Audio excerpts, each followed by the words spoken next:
Okay, this is experimental probability. Last lesson was theoretical. So the last lesson, we were finding the probability without doing an experiment. This one, we're going to be looking at the experiments being done and finding the probability. Kevin is awarded a penalty shot. He will either score a goal or he will not score a goal. Are both outcomes equally likely? Well, to score and not to score is a 50-50 chance. Is he going to make it or is he going to miss it? Are they equally likely? Well, there's a lot of things that can contribute to that. First off, what about the skills of the goalie? You know, if you have a good goalie, then his chance of making it is probably less than if he has a bad goalie. The amount of practice that your team does, that would affect whether he has a 50-50 chance. So for the experimental probability, he would have to then try to shoot goals and keep track of how many he makes and how many he misses. So let's look at example 1. We have 2 students that plan for 1 out of 8 of the players winning a prize. During the school fair, they kept track of the numbers of total players and winners and recorded the data in the table. So here's a winner and here's a winner, which is 2 out of 16 total, which is 1/8. Excuse me. That 1/8 chance of winning, that is the theoretical probability. Here is the experimental, because they did it and this was their outcome. So step 1, it says determine the frequency of winners.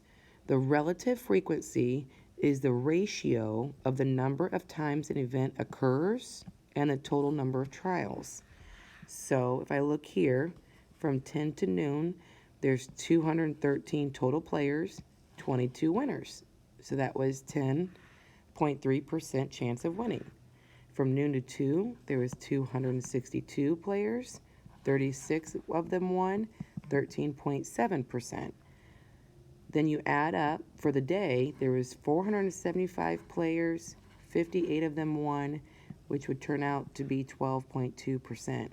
Remember, to find percent, you take your top number and you divide it by your bottom, which would be 0.122, and then you times it by 100 to get your percent.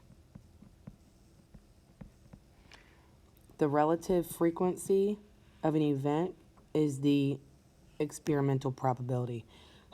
So here is what should have happened. Here is what did happen. So they're actually pretty close. It should have been 12.5% winners, and they got 12.2% winners. So let's look at the try it on the bottom. During the second day of the school fair, they recorded 43 winners out of 324. How does the actual number of winners compare to the expected? Remember when they use the word expected? That is the theoretical, okay? That's the theoretical probability. They expected 1/8, which is shown right there. So experimental probability would be 43 out of 324, which is 13.2%. The experimental probability, this number is more than what they thought. They thought they would get 12.5%. So there were more winners through the experiment. Example 2. They also kept track of players winning for his game. Joquan also kept track of players and winners for his game during the fair. Based on the results in the table, how many winners should he expect if 300 people play his game? So, in order to set up a ratio, you have to make sure that you know the theoretical probability first, okay? So, the theoretical probability was 71 out of 416. I want to know how many out of 300. This is where you do your cross products. 71 times 300 is 21,000. Oh, hold on. 21,300. Miss Silveria is just messing up big time. Equals 416W. Divide each side by 416. And your answer is 51.2 for the number of winners. Now, you can't have 0.2 of a person, so they usually round it down, okay? Usually round it down to 51 winners. Example 3. Amir and Marvin each flip a coin 50 times and record the results of each flip. The table shows the results. Based on the theoretical probability, what's the expected results of 50? Well, you would expect theoretically 25 out of 50 heads and 25 out of 50 tails.